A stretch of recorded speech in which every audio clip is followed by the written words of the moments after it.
करण्यासाठी श्री गणेशाच्या हातून त्याचा उद्धार झाला आणि त्याचा वध झाला।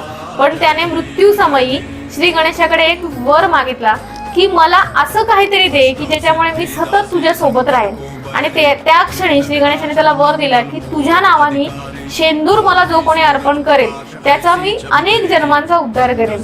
त्यामुळे आपल्या पूर्वकर्मामधून जर तुम्हाला सुटका करून घ्यायची असेल तर गणपतीला शेंदूर नक्की अर्पण करा। हा शेंदूर अर्पण केल्यानंतर आपल्या शरीरातील 4 ठिकाणी शेंदुराचं स्थान आहे, ज्याच्यामुळे आपल्याला श्री गणेशाचा कृपा प्रसाद मिळू शकतो। सर्वप्रथम आहे आपल्या माथ्यावरती, त्यानंतर आहे कपाळावरती, त्यानंतर आहे गळ्यावरती आणि त्याच्यानंतर आहे आपल्या पोटावरती। या ठिकाणी ह्या मंत्राचा उच्चार करून जर तुम्ही शेंदूर तुमच्या कपाळावरती लावला तर श्री गणेशाचा विशेष कृपा प्रसाद तुम्हाला प्राप्त होईल। त्यामुळे कुठेही देवस्थ ठिकाणी गेल्यानंतर किंवा घरातील श्री गणेशाच्या स्थापनेनंतर गणपतीला शेंदूर अर्पण करायला विसरू नका।